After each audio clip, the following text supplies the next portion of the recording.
अस्सलाम वालेकुम दोस्तों, कैसे हैं आप सब। मैं हूं अकील इदरीस और आप देख रहे हैं मेरा यूट्यूब चैनल। तो आज मैं आपके लिए इंतहाई इंटरेस्टिंग स्टोरी लेके आया हूं। तो अगर ये आप कहानी सुन लेंगे तो कोई भी गलत काम करने से पहले आप जरूर सोचेंगे कि बाद के हालात क्या होंगे, बाद के तस्वुरात क्या होंगे, बाद की वारदात क्या होगी, इसके बाद हालात कैसे हो सकते हैं। मैं अगर ये काम कर लूं तो क्या ये काम मुनासिब है, मैं अगर ये काम कर लूं तो क्या मेरे फायदे में होगा, मैं अगर ये काम कर लूं तो क्या मेरा इसमें नुकसान तो नहीं। तो कहानी स्टार्ट करने से पहले जो मेरे चैनल पे न्यू व्यूअर्स हैं वो मेरे चैनल को सब्सक्राइब करना मत भूलें और साथ ही बेल आइकन को प्रेस कर दें ताकि नई आने वाली वीडियोस का नोटिफिकेशन आपको बर वक्त मिल सके। तो कहानी स्टार्ट होती है कुछ इस तरह से कि वालिदैन के इकलौते बेटे और दो बहनों के इकलौते पढ़े लिखे भाई जुनेद का अपने मोहल्ले के एक नौजवान से झगड़ा हो गया। हाथापाई हुई और कुछ गालियों का तबादला भी हुआ। जुनेद घर आया और अपने कमरे में बैठ गया। बैठने के बाद उसने अपने दुश्मन को मारने का फैसला कर लिया और अलमारी से पिस्तौल निकाला और अचानक उसे अपने एक दोस्त की नसीहत याद आ गई कि अगर आपने कोई भी गलत काम करना है तो कम से कम 30 मिनट उसके बारे में आप सोचें कि बाद की वारदात किस तरह से पेश आ सकती है। तो कोई भी इंतहाई कदम उठाने से पहले आप इस बात को जरूर सोच लें। जुनेद ने अपने दोस्त की नसीहत पे अमल किया और जुनेद ने तसव्वुर में अपने दुश्मन के सर में 3 गोलियां फायर करके उसे अब्दी नींद सुला दिया। 1 घंटे के बाद वो अरेस्ट हो गया। गिरफ्तारी के वक्त उसके वालिदैन और 2 बहनें फूट फूट कर रो रही थी। उसकी मां बेहोश हो गई।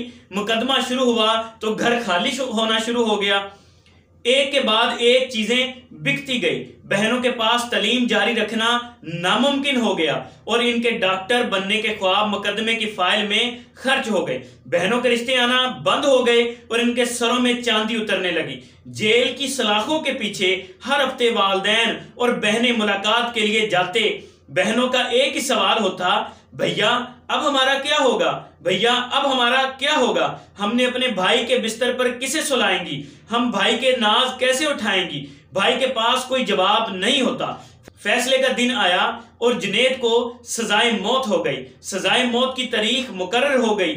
25 मिनट गुजर चुके थे और जुनेद के जिस्म पर लर्जा तारी हो गया।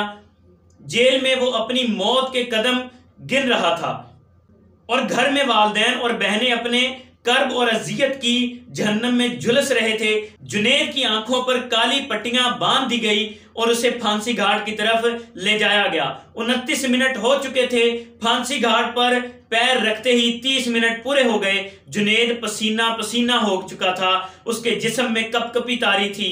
उसने पिस्तौल वापस अलमारी में रख दिया। उसने मेज से अपनी बहनों की 2 किताबें उठाई और बहनों के पास गया।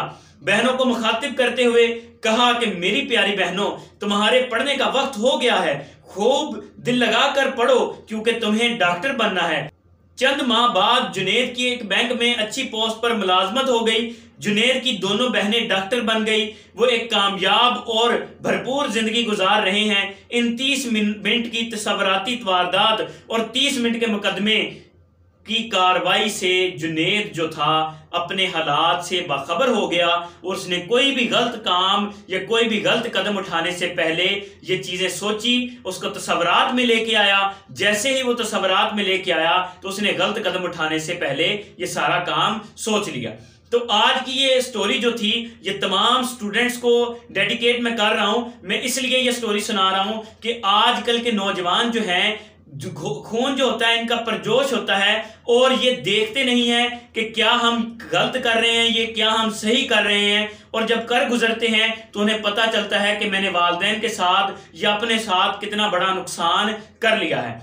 तो 30 मिनट की ये जो तस्वुराती आपकी कहानी थी, इसको आप जरूर हर गलत काम करने से पहले सोचें। तो मिलते हैं नेक्स्ट वीडियो के साथ। तब तक के लिए अल्लाह हाफिज।